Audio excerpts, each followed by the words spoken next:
ನಮಸ್ಕಾರ. ಎಲ್ಲ ಕೆಸಿಇಟಿ ವಿದ್ಯಾರ್ಥಿಗಳು ಮತ್ತು ಪೋಷಕರಿಗೆ ಕರ್ನಾಟಕ ಪರೀಕ್ಷಾ ಪ್ರಾಧಿಕಾರದ ವತಿಯಿಂದ ಮುಂದೆ ಏನು ತಾವು ತಯಾರಿ ಮಾಡಬೇಕು ಕೌನ್ಸಿಲಿಂಗಿಗೆ, ಕೌನ್ಸಿಲಿಂಗ್ ಯಾವ ರೀತಿ ಇರುತ್ತೆ, ಎಷ್ಟು ಸೀಟ್ ಇರುತ್ತೆ ಏನು ಅನ್ನುವಂಥದ್ದು ಸಾಕಷ್ಟು ಪೋಷಕರಿಗೆ ಗೊಂದಲ ಇರುತ್ತೆ. ಈ ಕುರಿತು ಪ್ರಾಧಿಕಾರದ ವತಿಯಿಂದ ತಮಗೆ ನಾನು ಏನು ಹೇಳಲಿಕ್ಕೆ ಇಚ್ಛೆ ಪಡ್ತೀನಿ ಅಂತಂದ್ರೆ, ತಮ್ಗೆಲ್ಲ ಗೊತ್ತಿರುವಂತೆ ಇಂಜಿನಿಯರಿಂಗ್ ಕಾಲೇಜುಗಳಿಗೆ ಸಂಬಂಧಪಟ್ಟಂತೆ ಪರ್ಮಿಷನ್ ಕೊಡುವಂತದ್ದು AICTE ಅವರು ಪರ್ಮಿಷನ್ ಕೊಡ್ತಾರೆ, ಎಷ್ಟು ಸೀಟ್ಗಳನ್ನ ತಾವು ಈ ವರ್ಷ ಅಡ್ಮಿಷನ್ ಮಾಡ್ಕೊಳ್ಬೇಕು ಅಂತೇಳಿ. ಸಾಕಷ್ಟು ಪೋಷಕರು ಈಗಾಗ್ಲೇನೆ ಸಾಕಷ್ಟು ಕಾಲೇಜಿಗೆ ಓಡಾಡ್ಲಿಕ್ಕೆ ಶುರು ಮಾಡ್ಬಿಟ್ಟಿದ್ದಾರೆ. ಸಾಕಷ್ಟು ತಮ್ಗೆ ಬೇರೆ ಬೇರೆಯವರಿಂದ ಫೋನು ಬರ್ಲಿಕ್ಕೆ ಶುರುವಾಗಿದೆ, ಬನ್ನಿ ಅಡ್ಮಿಷನ್ ಆಗಿ ಅಡ್ಮಿಷನ್ ಆಗಿ ಅಡ್ಮಿಷನ್ ಆಗಿ. ಗೊಂದಲದಲ್ಲಿ ಇದ್ದೀರಾ, ಅವ್ರು ಕರಿತಾ ಇದಾರೆ, ಹೋಗ್ಬೇಕಾ, ಅಡ್ಮಿಷನ್ ಆಗ್ಬೇಕಾ, ಸರ್ಕಾರಿ ಸೀಟ್ ಯಾವಾಗ ಸಿಗುತ್ತೆ ಏನು ಅಂತ.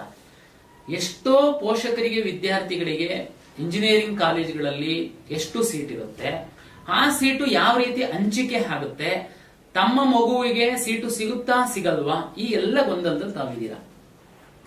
ದಯಮಾಡಿ ತಾವು ಹೋಗಿ ಯಾವುದೋ ಒಂದು ಅನಿವಾರ್ಯವಾಗಿ ಒಂದು ಕಾಲೇಜಿಗೆ ಸೇರಿಸುವಂತಹ ದುಡುಕು ನಿರ್ಧಾರವನ್ನ ತೆಗೆದುಕೊಳ್ಳಬೇಡಿ. ಸಾಕಷ್ಟು ನಮ್ಮ KCET ಎಕ್ಸಾಮ್ ಅಲ್ಲಿ ಎಲ್ಲ ನಗರ ಪ್ರದೇಶದ ವಿದ್ಯಾರ್ಥಿಗಳೇನು ಬರೆಯಲ್ಲ, ಕರ್ನಾಟಕ ರಾಜ್ಯದ ಗ್ರಾಮೀಣ ಪ್ರದೇಶದ ಪ್ರತಿಭಾವಂತ ವಿದ್ಯಾರ್ಥಿಗಳು ಸಹ ತಾವು KCET ಬರೆದಿದ್ದೀರಾ, ಸಾಕಷ್ಟು ಒಳ್ಳೆ ರ್ಯಾಂಕ್ ಅನ್ನ ಸಹ ತೆಗೆದುಕೊಂಡಿದ್ದೀರಾ. ನಾನು ನಿಮಗೆ ಉದಾಹರಣೆ ಸಹಿತ ಯಾವ ರೀತಿ ನಾವು ಕೌನ್ಸಿಲಿಂಗ್ ಅನ್ನ ಮಾಡ್ತೀವಿ, ಬೇಸಿಕ್ ಇನ್ಫಾರ್ಮೇಶನ್ ಅನ್ನ ನಿಮಗೆ ನಾನು ಕೊಡ್ಲಿಕ್ಕೆ ಇಚ್ಛೆ ಪಡ್ತೀನಿ. ಕೌನ್ಸಿಲಿಂಗ್ ಯಾವ ರೀತಿ ಆಗುತ್ತೆ, ಯಾವ ರೀತಿ ಆಪ್ಷನ್ ಎಂಟ್ರಿ ಮಾಡೋದು, ಅದೆಲ್ಲ ಮುಂದಿನ ದಿನಗಳಲ್ಲಿ ಹೇಳೋಣ. ಸದ್ಯಕ್ಕೆ ತಮ್ಗೆಲ್ಲ ಗೊತ್ತಿದೆ, ಕರ್ನಾಟಕ ರಾಜ್ಯದಲ್ಲಿ ಎಲ್ಲಾ ವೃತ್ತಿಪರ ಕೋರ್ಸ್ಗಳಿಗೆ ನಾವು ಒಮ್ಮೆಗೆನೆ ಸೀಟ್ ಹಂಚಿಕೆಯನ್ನ ಮಾಡ್ತೀವಿ. Medical, dental, Ayush, engineering, pharm sciences ಅಲ್ಲಿ veterinary, agriculture, horticulture, forestry, nursing, D.Pharm ಇದೆಲ್ಲದಕ್ಕೂ ಮಾಡ್ತೀವಿ. ತಮ್ಗೆ ಗೊತ್ತಿದೆ, ಅದೆಲ್ಲದಕ್ಕೂ ರ್ಯಾಂಕ್ ಕೊಡ್ತೀವಿ. ಬಟ್ ಆದ್ರೆ ನೀಟ್ ಎಕ್ಸಾಮ್ ರ್ಯಾಂಕಿನ ಆಧಾರದಲ್ಲಿ ನಾವು ಮೆಡಿಕಲ್, ಡೆಂಟಲ್, ಆಯುಷ್ಗೆ ಸೀಟ್ ಹಂಚಿಕೆ ಮಾಡುವಂತದ್ದು ತಮ್ಗೆಲ್ಲ ಗೊತ್ತಿದೆ. ಈಗಾಗ್ಲೇನೆ ತಾವು KEA ನಲ್ಲಿ ರಿಜಿಸ್ಟ್ರೇಷನ್ ಸಹ ಮಾಡಿದೀರಾ, CET ಬರೆದಿದ್ದೀರಾ, ಕೆಲವರು ನೀಟ್ ಎಕ್ಸಾಮ್ ಮಾತ್ರ ಬರೆಯುವಂತವ್ರು ಸಹ ನಮ್ಮಲ್ಲಿ ರಿಜಿಸ್ಟ್ರೇಷನ್ ಮಾಡಿದೀರಾ, ನೀಟ್ ಎಕ್ಸಾಮ್ ಸಹ ಆಗಿದೆ. ಫಸ್ಟ್ ನಿಮ್ಗೆ ಹೇಳುವಂತದ್ದು, ನಮ್ಮ ಎಲ್ಲ ಕೌನ್ಸಿಲಿಂಗ್ ಪ್ರಕ್ರಿಯೆ ಶುರು ಆಗ್ಬೇಕಂತಂದ್ರೆ ನೀಟ್ ರಿಸಲ್ಟ್ ಬರಬೇಕು, 1 ಪಾಯಿಂಟ್.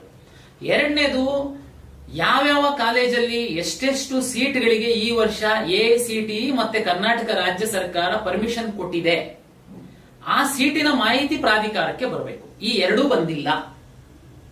ನೀವು ಕಾಲೇಜಿಗೆ ಅಡ್ಮಿಷನ್ ಕರೀತಾರೆ ಅಂತಂದ್ರೆ ಸದ್ಯಕ್ಕೆ ತಕ್ಷಣಕ್ಕೆ ಹೋಗುವಂತದ್ದಕ್ಕೆ ಆತುರ ಪಡುವಂತಹ ಅಗತ್ಯ ಇಲ್ಲ. ನೀಟ್ ಯಾವಾಗ ರಿಸಲ್ಟ್ ಬರುತ್ತೆ, ನೀಟಿಂದು ರ್ಯಾಂಕ್ ಡಾಟಾವನ್ನ ನಮ್ಮ ಪ್ರಾಧಿಕಾರಕ್ಕೆ ಕೊಡ್ತಾರೆ, ಆ ನಂತರ ನಾವು ಕೌನ್ಸಿಲಿಂಗ್ ಪ್ರಕ್ರಿಯೆಯನ್ನು ಅಧಿಕೃತವಾಗಿ ನಾವು ಶುರು ಮಾಡ್ತೀವಿ. ಈಗ ನಾನು ಬಹುಮುಖ್ಯವಾಗಿ ಇವತ್ತು ಇಂಜಿನಿಯರಿಂಗ್ ಕಾಲೇಜ್ ಸೀಟ್ ಹಂಚಿಕೆ ಬಗ್ಗೆ, ನೀವು ಯಾರು ಪ್ರೈವೇಟ್ ಕಾಲೇಜುಗಳಿಗೆ ತಕ್ಷಣ ಹೋಗಿ ಒಳ್ಳೊಳ್ಳೆ ರ್ಯಾಂಕ್ ಇತ್ತು ಅಂತಂದ್ರೂ ಅಡ್ಮಿಷನ್ ಆಗುವಂತದ್ದು, ಗೊಂದಲಕ್ಕೊಳಗಾಗುವಂತದ್ದು, ಸೀಟ್ ನಾಳೆ ಸಿಕ್ಬಿಡುತ್ತೋ ಸಿಗಲ್ವೋ ಅನ್ನುವಂಥದ್ದು, ಇಂಥದಕ್ಕೆ ಒಂದು ತೆರೆ ಎಳೆಯುವಂತಹ ಪ್ರಯತ್ನ ಮಾಡ್ತೀನಿ. ಕರ್ನಾಟಕ ರಾಜ್ಯ ಸರ್ಕಾರ ಹಾಗೂ ಖಾಸಗಿ ಇಂಜಿನಿಯರಿಂಗ್ ಕಾಲೇಜುಗಳ ಒಕ್ಕೂಟ ಇಬ್ಬರೂ ಒಂದು ಒಪ್ಪಂದವನ್ನ ಮಾಡಿಕೊಂಡಿದ್ದಾರೆ.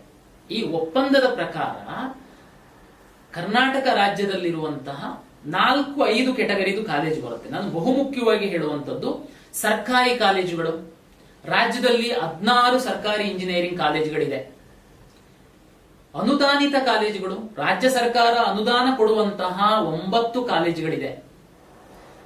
ಸರ್ಕಾರಿ ಕಾಲೇಜುಗಳಲ್ಲಿ 100 ಸೀಟ್ ಇತ್ತು. ಉದಾಹರಣೆ ನಾನು ಹೇಳ್ತೀನಿ, ಒಂದು ಬ್ರಾಂಚ್ಗೆ ಹೇಳ್ತೀನಿ. ಉದಾಹರಣೆಗೆ ಒಂದು ಸರ್ಕಾರಿ ಕಾಲೇಜಲ್ಲಿ ಕಂಪ್ಯೂಟರ್ ಸೈನ್ಸ್ ಅಲ್ಲಿ 100 ಸೀಟ್ ಅಡ್ಮಿಷನ್ ಮಾಡ್ಕೊಳ್ಳುವಂತದ್ದಕ್ಕೆ ಅನುಮತಿ ಇದೆ ಅಂತ ಭಾವಿಸಿದ್ರೆ 100 ಸೀಟುಗಳನ್ನು ಸಹ ಕರ್ನಾಟಕ ಪರೀಕ್ಷಾ ಪ್ರಾಧಿಕಾರ ಹಂಚಿಕೆಯನ್ನ ಮಾಡುತ್ತೆ. ದಯಮಾಡಿ ಅರ್ಥ ಮಾಡ್ಕೊಳ್ಳಿ. 9 ಅನುದಾನಿತ ಕಾಲೇಜುಗಳಿದೆ. ಆ ಅನುದಾನಿತ ಕಾಲೇಜುಗಳಲ್ಲಿ ಅನುದಾನಿತ ಕೋರ್ಸ್ಗಳೇನಿದೆ ಅದಕ್ಕೆ 100 ಸೀಟ್ ಏನಾದ್ರೂ ಇತ್ತು ಅಂತಂದ್ರೆ 95 ಸೀಟ್ಗಳನ್ನ ಕರ್ನಾಟಕ ಪರೀಕ್ಷಾ ಪ್ರಾಧಿಕಾರವೇ ಹಂಚಿಕೆಯನ್ನ ಮಾಡುತ್ತೆ. ದಯಮಾಡಿ ಅರ್ಥ ಮಾಡ್ಕೊಳ್ಳಿ. ಅಂದ್ರೆ ಸರ್ಕಾರಿ 16 ಕಾಲೇಜಲ್ಲಿ ಪೂರ್ತಿ ನಾವೇ ಅಲಾಟ್ ಮಾಡ್ತೀವಿ.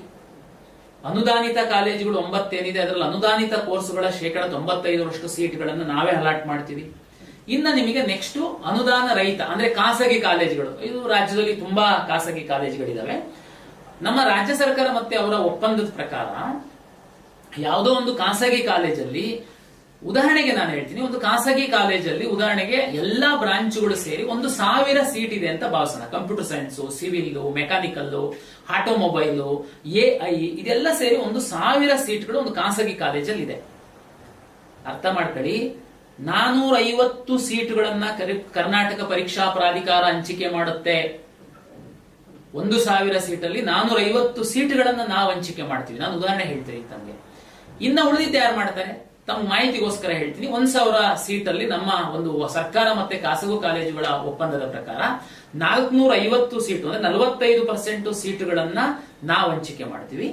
30% ಸೀಟುಗಳನ್ನ ಕಾಮೆಡ್ ಕೆ ಅಂತೇಳಿ ಅವ್ರದ್ದು ಒಂದು ಅಸೋಸಿಯೇಷನ್ ಅವರು ಎಕ್ಸಾಮ್ ಮಾಡ್ತಾರೆ, ಅವರು ಹಂಚಿಕೆ ಮಾಡ್ತಾರೆ. ಇನ್ನ ಉಳಿಯುವಂತಹ 25% ಸೀಟ್ಗಳೇನಿದೆ ಅದು ಮಾತ್ರ ಆ ಕಾಲೇಜಿನ ಆಡಳಿತ ಮಂಡಳಿಯವರು ಮ್ಯಾನೇಜ್ಮೆಂಟ್ ಕೋಟಾ ಮತ್ತೆ NRI ಅಂತೇಳಿ ಅವರಿಗೆ ಅಡ್ಮಿಷನ್ ಮಾಡ್ಕೊಂತಾರೆ. ಕಾಮೆಡ್ ಕೆ ಮತ್ತೆ ಸರ್ಕಾರಿ ಕೋಟಾ ಏನ್ ಹೇಳಿದಲ್ಲ ನಾನು 45%, ಈ ಎರಡಕ್ಕೂ ಸರ್ಕಾರವೇ ಫೀಸ್ ನಿಗದಿಪಡಿಸುತ್ತೆ. ನೀವು ಅರ್ಥ ಮಾಡ್ಕೊಳ್ಳಿ, 1,000 ಸೀಟು ಒಂದು ಖಾಸಗಿ ಕಾಲೇಜಲ್ಲಿ ಇದೆ ಅಂತಂದ್ರೆ ಕಾಮೆಡ್ ಕೆಗೆ 300 ಸೀಟು, ಕರ್ನಾಟಕ ಪರೀಕ್ಷಾ ಪ್ರಾಧಿಕಾರ 450 ಸೀಟು, ಇನ್ನ 250 ಸೀಟು ಮ್ಯಾನೇಜ್ಮೆಂಟ್ ಅಲಾಟ್ ಮಾಡುತ್ತೆ. ಪ್ರಾಧಿಕಾರ ಕೌನ್ಸಿಲಿಂಗ್ ಮಾಡೋ ತನಕ ದಯಮಾಡಿ ವೆಯ್ಟ್ ಮಾಡಿ. ಫೀಸ್ ಬಗ್ಗೆ ಬರೋದಾದ್ರೆ ಕಾಮೆಡ್ ಕೆಗೆ ಮತ್ತೆ ಸರ್ಕಾರಿಗೆ ಏನಿದೆ ಅದು ರಾಜ್ಯ ಸರ್ಕಾರವೇ ನಿಗದಿಪಡಿಸುತ್ತೆ. ನಾವು ಇಬ್ರು ಒಪ್ಪಿ ನಿಗದಿಪಡಿಸುವಂತದ್ದು. ತಾವು ನೋಡ್ಬೋದು ನಮ್ಮ ವೆಬ್ಸೈಟ್ ಅಲ್ಲಿ, ಅದು ಕಳೆದ ವರ್ಷ ಏನಿತ್ತು ಅದಕ್ಕೆ 7.5% ಜಾಸ್ತಿ ನಾವು ಫೀಸ್ ಅನ್ನ ನಿಗದಿಪಡಿಸಿದೀವಿ. ಮತ್ತೆ ಇನ್ಯಾವ್ದು ಕಾಲೇಜ್ ಉಳಿತು ರಾಜ್ಯದಲ್ಲಿ? ಗೌರ್ಮೆಂಟ್ ಹೇಳಿದೀನಿ, ಅನುದಾನಿತ ಹೇಳಿದೀನಿ, ಖಾಸಗಿ ಕಾಲೇಜುಗಳಲ್ಲಿ 2 ರೀತಿ ಬರುತ್ತೆ. ಒಂದು ನಾನೀಗ ಹೇಳಿದೆ, ಬಹುತೇಕ ಖಾಸಗಿ ಕಾಲೇಜುಗಳು, ಅದರಲ್ಲಿ ಕೆಲವೊಂದು ಮೈನಾರಿಟಿ ಇನ್ಸ್ಟಿಟ್ಯೂಷನ್ಸ್ ಇದೆ. ಅಂದ್ರೆ ಮೈನಾರಿಟಿ ಇನ್ಸ್ಟಿಟ್ಯೂಷನ್ಸ್ ಅಂತಂದ್ರೆ ಆ ಒಂದು ಸಮುದಾಯದವರು ಅವರೇ ನಡೆಸುವಂತದ್ದು. ರಾಜ್ಯ ಸರ್ಕಾರ ಅವರಿಗೆ ಮೈನಾರಿಟಿ ಸ್ಟೇಟಸ್ ಅನ್ನ ಕೊಟ್ಟಿದೆ. ಅಂತಹ ಕಾಲೇಜುಗಳಲ್ಲಿ ಕರ್ನಾಟಕ ಪರೀಕ್ಷಾ ಪ್ರಾಧಿಕಾರ 40% ಸೀಟ್ಗಳನ್ನ ಹಂಚಿಕೆ ಮಾಡುತ್ತೆ. ಈಗ ಅಲ್ಲಿ ನಾನು ಹೇಳಿದೆ ಪ್ಯೂರ್ ಖಾಸಗಿ ಕಾಲೇಜ್ ಇದೆ, ಅದು ಮೈನಾರಿಟಿ ಸ್ಟೇಟಸ್ ಇಲ್ಲ ಅಂತಂದ್ರೆ 1,000 ಅವ್ರ ಕಾಲೇಜಿಗೆ AICT ಪರ್ಮಿಷನ್ ಕೊಟ್ಟಿದೆ ಅಂತಂದ್ರೆ 450 ಸೀಟನ್ನ ನಾವು ಹಂಚಿಕೆ ಮಾಡ್ತೀವಿ.